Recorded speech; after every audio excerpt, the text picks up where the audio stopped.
அரியலூர் மாவட்டம் ஜெயங்கொண்டம் நகராட்சி அலுவலகம் அருகே கலைஞரின் முழு உருவ சிலையை முதலமைச்சர் மு.க.ஸ்டாலின் திறந்து வைத்தார். மேலும் அங்கு வைக்கப்பட்டிருக்கும் கலைஞர் உருவப்படத்திற்கும் மலர் தூவி அவர் மரியாதை செலுத்திய காட்சிகளை பார்த்தோம். இது பற்றிய கூடுதல் தகவல்களை வழங்குவதற்காக செய்தியாளர் இஸ்லாம் இணைகிறார். இஸ்லாம், விரிவான தகவல்கள். அரியலூர் மற்றும் பெரம்பலூர் மாவட்டங்களில் நடைபெறக்கூடிய பல்வேறு நிகழ்ச்சிகளில் கலந்து கொள்வதற்காக முதலமைச்சர் அரியலூர் வந்துள்ளார். ஜெயங்கொண்டம் சுற்றுலா மாளிகையிலிருந்து முதலமைச்சர் மகிமைபுரம் என்கிற இடத்துல காலனி தொழிற்சாலைக்கு அடிக்கல் நாட்டுகிறார். மேலும் சிப்காட் தொழிற்பேட்டைக்கு அடிக்கல் நாட்டுகிறார். அந்த இடத்திற்கு வரும் வழியில் பொதுமக்கள் அவருக்கு உற்சாக வரவேற்பு அளித்தனர். இதற்கிடையே ஜெயங்கொண்டம் நகராட்சி அலுவலகம் அருகே திமுக சார்பில் வைக்கப்பட்டுள்ள முன்னாள் முதலமைச்சர் கலைஞரின் முழு உருவ சிலையை முதலமைச்சர் திறந்து வைத்தார். 7 அடி உயரம் கொண்ட அந்த சிலையை முதலமைச்சர் மு.க.ஸ்டாலின் திறந்து வைத்து தொடர்ந்து அந்த சிலைக்கு மரியாதை செலுத்தினார். இந்த நிகழ்ச்சியில அமைச்சர்கள் கே.என். நேரு, ஏவா வேலு, எம்.ஆர்.கே. பன்னீர்செல்வம், சிவசங்கர், கோவி செழியன் உள்ளிட்டோரும், அதே போல எம்பிக்கள் ஆர் ராசா, திருமாவளவன் உள்ளிட்டோரும் கலந்து கொண்டாங்க.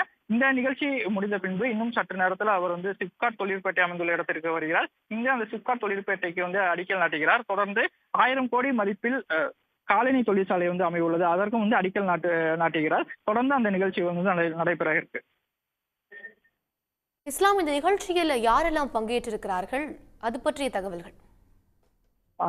இந்த நிகழ்ச்சியை பொறுத்தவரையும் இன்று அமைச்சர்கள் கே.என். நேரு, அதே போல ஏவா வேலு, எம்.ஆர்.கே. பன்னீர்செல்வம், கோவி செழியன், அரியலூர் மாவட்ட செயலாளராகவும் போக்குவரத்து துறை அமைச்சராக இருக்கக்கூடிய சிவசங்கர் ஆகியோர் பங்கேற்றிருக்காங்க. அதே போல எம்பிக்கள் ஆர் ராசா, விடுதலை சிறுத்தை கட்சியுடைய தலைவராக இருக்கக்கூடிய திருமாவளவன் ஆகியோரும் இந்த நிகழ்ச்சியில் கலந்து எடுத்துட்டாங்க. இந்த சிப்காட் தொழிற்பேட்டையில அந்த 130 ஏக்கர்ல அந்த சிப்காட் தொழிற்பேட்டை அமைய இருக்கு. அதற்கும் முதலமைச்சர் அடிக்கல் நாட்டுகிறார். இது ஜெயங்கொண்டம் அருகே இருக்கக்கூடிய மகிமைபுரம் என்கிற இடத்துல இந்த சிப்காட் தொழிற்பேட்டை அமைய இருக்கு.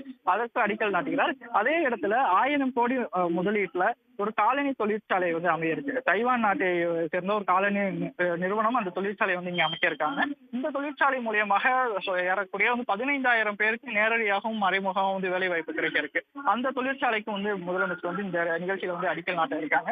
இது முடிந்த பின்பு தொடர்ச்சியாக அடுத்தடுத்த நிகழ்ச்சிகள், குறிப்பாக ஊட்டச்சத்து உறுதி செய்யும் திட்டம், ஏற்கனவே நடைமுறையில் இருக்கக்கூடிய அந்த திட்டத்தை மேலும் விரிவு செய்யப்படைய வகையில அந்த திட்டம் இங்க தொடங்க இருக்கு. அந்த திட்டத்தை முதலமைச்சர் தொடங்கி வைக்கிறாங்க.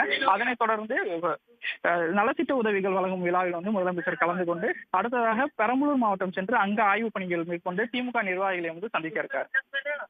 இஸ்லாம், இன்றும் நாளையும் அரியலூர், பெரம்பலூர் மாவட்டங்களில் முதலமைச்சர் மு.க.ஸ்டாலின் சுற்றுப்பயணம் மேற்கொண்டு பல்வேறு நலத்திட்ட பணிகளை தொடங்கி வைக்கிறார். இதன் மூலமாக எத்தனை பேர் பயனடைவார்கள்? குறிப்பா ஜெயங்கொண்டம் அருகே இருக்கக்கூடிய மகிமைபுரத்துலதான் இந்த 130 ஏக்கர் அளவுல இருக்கக்கூடிய சிப்காட் தொழிற்பேட்டை அமைய இருக்கு. அதற்கு முதலமைச்சர் அடிக்கல் நாட்டுவார். தொடர்ந்து இந்த பகுதியில ஒரு தைவான் நாட்டை சேர்ந்த டீன் ஷூஸ் என்கிற நிறுவனம் தான் இங்க தங்களுடைய காலனி தொழிற்சாலை அமைக்கிறாங்க. இந்த பிரபலமான அந்த நிறுவனம் 1000 கோடி முதலீட்டுல அந்த நிறுவனத்தை இங்க அமைக்கிறாங்க. அந்த நிறுவனத்தினுடைய மூலமாக நேரடியாகவும் மறைமுகமாக ஏறக்கூடிய 15,000க்கும் மேற்பட்டவர்கள் வேலை வாய்ப்பு கிடைக்கிறது. பொதுவா இந்த வட மாவட்டங்கள்ல அரியலூர், பெரம்பலூர் மாவட்டங்கள் தொழில் நிறுவனங்கள் பின்தங்கிய ஒரு மாவட்டமா இருந்துட்டு இருக்கு. அதனால இங்க இருக்கக்கூடிய இளைஞர்களுக்கு வேலை வாய்ப்பு கிடைப்பதுல மிகப்பெரிய சிரமம் இருக்கு. வேலையில்லாத திண்டாட்டம் அதிகமாக இருந்துட்டு இருக்கு.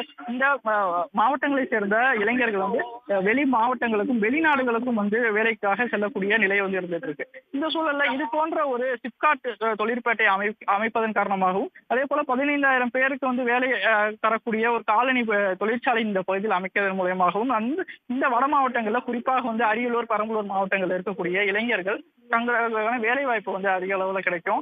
இது தமிழகத்தினுடைய பொருளாதாரத்தை மேம்படுத்துவது ஒரு புறம் இருந்தாலும் இங்க இருக்கக்கூடிய இளைஞர்களுக்கான வேலை வாய்ப்பை அதிகரித்து தரதுல ஒரு மிக முக்கியமான பங்காற்ற இருக்கு.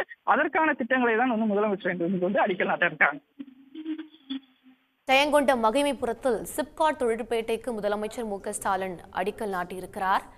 மேலும் காலனி தொழிற்சாலைக்கும் அவர் அடிக்கல் நாட்டிய அந்த காட்சிகளை பார்த்தோம்.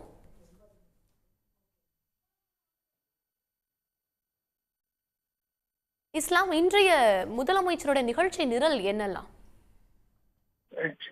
இந்த ஜெயங்கொண்டத்துல நேற்று இரவே முதலமைச்சர் ஜெயங்கொண்டம் இங்க சுற்றுலா மளிகையில தங்கி ஓய்வு எடுத்தாங்க. இன்று காலை அவர்கள் புறப்பட்டு கலைஞர் சிலையை வந்து திறந்து வைத்தார்கள். ஜெயங்கொண்டம் நகராட்சி அலுவலகம் அருகே அமைக்கப்பட்டிருந்த அந்த கலைஞர் சிலையை வந்து திறந்து வைக்கிறாங்க. வரும் வழியில பொதுமக்கள் வந்து உற்சாகமா வந்து வரவேற்பு கொடுப்பாங்க. குறிப்பாக வந்து பள்ளி மாணவிகள் அவர்களுடைய கை குலுக்கும் தங்களுடைய மகிழ்ச்சியை வந்து வெளிப்படுத்துறாங்க. முதலமைச்சரும் அவர்களுடைய வரவேற்பை வந்து உற்சாகமா வந்து ஏற்றுக்கொண்டார். தொடர்ச்சியாக அந்த சிலை திறந்ததற்கு பின்பு தற்பொழுது முதலமைச்சர் சிப்காட் தொழிற்பேட்டை அமைவுடைய இடத்திற்கு வந்து வந்திருக்காங்க. 130 ஏக்கர்ல இந்த தொழிற்பேட்டை வந்து அமைய இருக்கு. இந்த அந்த தொழிற்பேட்டைக்கு வந்து அடிக்கல் நாட்டுறாங்க. இதே இடத்துலதான் டீன் ஷூஸ் என்கிற தைவான் நாட்டினுடைய நிறுவனத்தின் வந்து காலனி தொழிற்சாலை வந்து அமைய இருக்கு. அதற்கான அடிக்கல் நாட்டு விழாவும் வந்து இங்க வந்து நடைபெறுது. இதுல வந்து அமைச்சர்கள் அதே போல அந்த நிறுவனத்தை சேர்ந்த உயர் அதிகாரிகள் எல்லாம் வந்து கலந்துட்டு இருக்காங்க. இந்த நிகழ்ச்சியை வந்து முடிந்த பின்பு அடுத்ததாக வாரணாசி என்கிற வாரணவாசி என்கிற இடத்துல இருக்கக்கூடிய அங்கன்வாடி மையம் செல்லும் முதலமைச்சர் அங்கன்வாடி மையத்தில் வந்து ஆய்வு செய்யிருக்காங்க. தொடர்ந்து அங்கு ஊட்டச்சத்தை உறுதி செய்தல் என்கிற அந்த திட்டத்தை வந்து விரிவுபடுத்துறாங்க.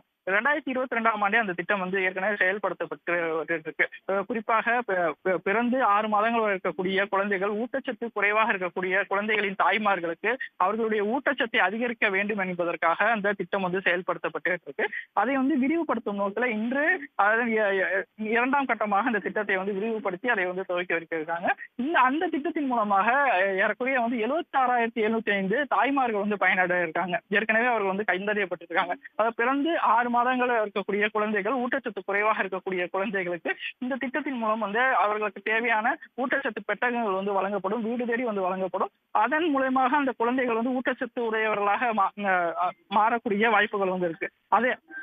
அதற்கான திட்டத்தை வந்து இந்த முதலமைச்சர் வந்து தொடங்கி வைக்காங்க.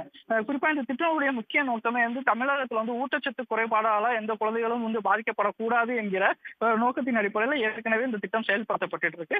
இதை மேலும் விரிவாக்க வேண்டும் என்கிற அடிப்படையில் தற்பொழுது அரியலூர் மாவட்டம் வாரணவாசியில இருக்கக்கூடிய அங்கன்வாடி மையத்தில் அந்த திட்டத்தை வந்து தொடங்கி வைக்கிறாங்க.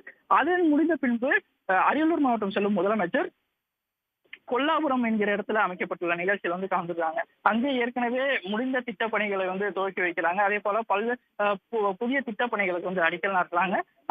அதே போல நலத்திட்ட உதவிகள் வழங்கும் நிகழ்ச்சியும் வந்து அங்க நடைபெற இருக்கு. அந்த நிகழ்ச்சிகள் வந்து முடிந்த பின்பு பெரம்பலூர் மாவட்டம் செல்லும் முதலமைச்சர் அங்கு ஆய்வு பணிகளை வந்து மேற்கொண்டு இன்று மாலை திமுக நிர்வாகிகளை வந்து சந்தித்து வந்து ஆலோசனை வந்து மேற்கொள்ள இருக்காங்க. குறிப்பாக வந்து தற்பொழுது கட்சியினுடைய நிலை எவ்வாறு இருக்கிறது, அடுத்த கட்டமாக தமிழக அரசினுடைய திமுக அரசினுடைய திட்டங்களை வந்து பொதுமக்களுக்கு வந்து கொண்டு சேர்ப்பது, வரும் 2026ஆம் தேர்தலில் வந்து எப்படி பணியாற்ற வேண்டும் என்பது குறித்தெல்லாம் வந்து அவர்கள் வந்து ஆலோசனை வந்து ஈடுபட. உடனுக்குடன் செய்திகளை தெரிந்து கொள்ள சன் நியூஸ் பெல் ஐகானை கிளிக் பண்ணுங்க.